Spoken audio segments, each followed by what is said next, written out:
Agradecemos la llamada que nos toma Carol Perelman, divulgadora de la ciencia. Muy buenas noches, doctora Carol. Hola, ¿qué tal, Alma? Me da mucho gusto saludarte. Saludos a todos. Buenas noches.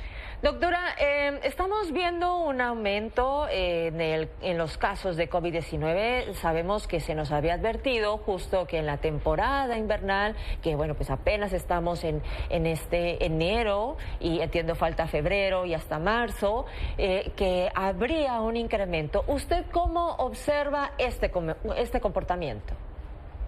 Bueno, ahora es muy difícil decir realmente cómo vamos, especialmente aquí en México, que no estamos haciendo pruebas, y lo acabas tú de mencionar hace unos minutos. Realmente nuestro reporte epidemiológico hablaba de 23 contagios en la semana pasada, y conozco a más de 23 personas que están ahorita positivas. O sea, realmente tenemos un subregistro importantísimo de casos en el país por COVID-19, porque no nada más no se hacen las pruebas y se registran, sino que además algo que otros países han hecho, que es monitorear las aguas residuales, que le van dando una idea de cómo va epidemiológicamente el virus. Claro que tomar muestras de aguas residuales no te dice quién tiene COVID, pero sí te puede dar una idea de cierta alcaldía, municipio, región, que en las aguas residuales, en los desagües, empieza a haber más partículas virales. Puedes pensar que está empezando un brote en cierta región, y según la cantidad de virus, están estimando, por ejemplo, en Estados Unidos, que están teniendo 2 millones de casos nuevos de COVID al día.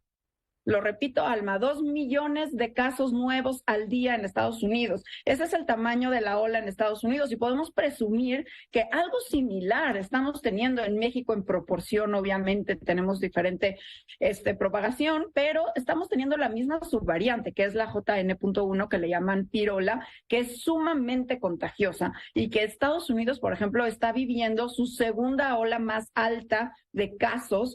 La primera fue Omicron, recordaremos, en 2022, en enero de 2022, y esta sería la segunda, mucho más alta que Delta, mucho más alta que obviamente las primeras olas.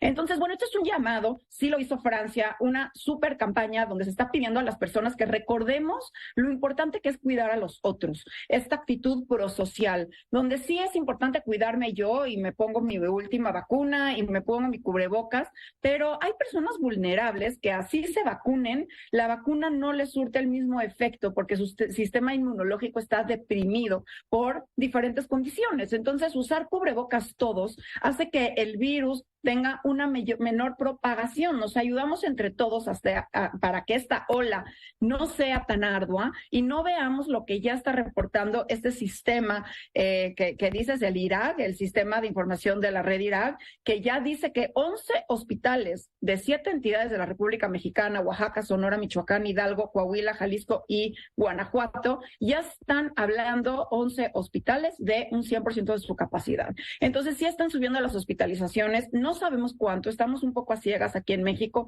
pero al aumentar las hospitalizaciones podremos hablar de muchos casos. Claro que para muchas personas, Alma, COVID no va a llegar a un COVID severo, porque ya estamos entrando al 5º año de circulación de COVID y ya hemos logrado inmunidad natural, porque muchos ya nos ha dado 1, 2 veces, incluso 3 veces COVID, y todo esto refuerza el sistema inmunológico con la inmunidad natural, y muchos nos hemos vacunado con 1, 2, 3 vacunas, incluso 4, y eso hace también que tengamos una mayor protección. Pero hay ciertas personas que aún con esta inmunidad, esta barrera, siguen pudiendo ser vulnerables a complicaciones por COVID-19, y por ello tendríamos que tener antivirales como Paxlovid disponibles para disminuir su riesgo de hospitalización y muerte por COVID.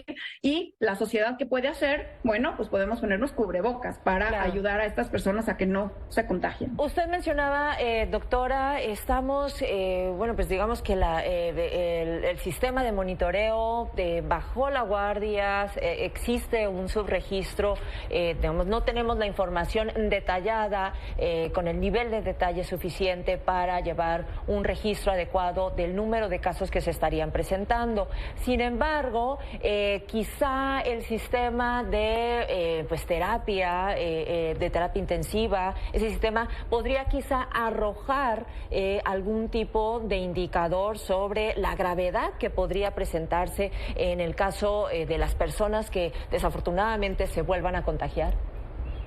Así es, así es. El virus ha logrado reinventarse y ya sabemos que esquiva la inmunidad y puede causar reinfecciones, y con las reinfecciones también aumenta el riesgo de tener long COVID, COVID largo, estas secuelas de COVID.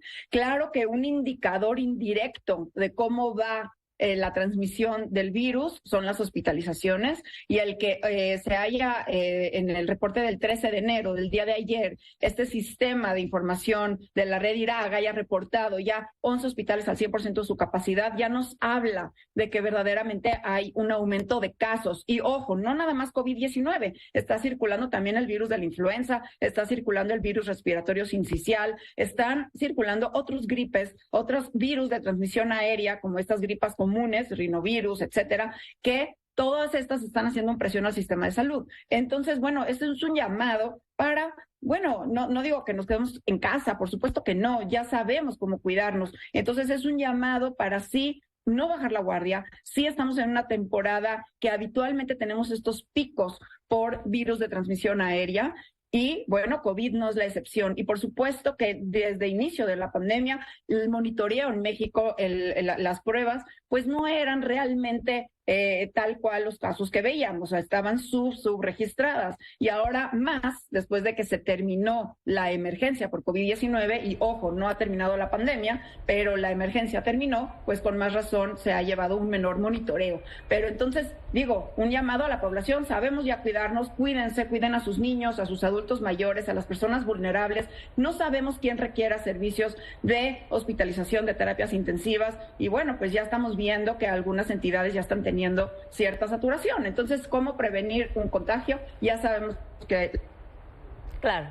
Doctora, pues antes y sabemos que el cubrebocas evita los contagios. Bueno, antes de que pues las autoridades reaccionen y justo hagan este llamado, por eso la importancia de platicar con usted, doctora, para que pues nos pudiera aclarar el panorama. Y lo más importante, usted dice, ya sabemos cómo cuidarnos, es el uso de cubrebocas, es particularmente en espacios cerrados, el lavado de manos, en fin, todo eso que necesitamos, y por supuesto la vacunación, que está tanto en el sector privado, ya sabemos que existe esta vacuna contra el COVID-19, y también en el sector público, que se siguen aplicando otro tipo de biológicos. Así que ahí está la invitación a seguirnos cuidando, porque esto pues no se ha acabado, y la temporada invernal pues todavía falta que concluya. Muchísimas gracias, doctora, y muy buenas noches. Buenas noches, saludos a todos.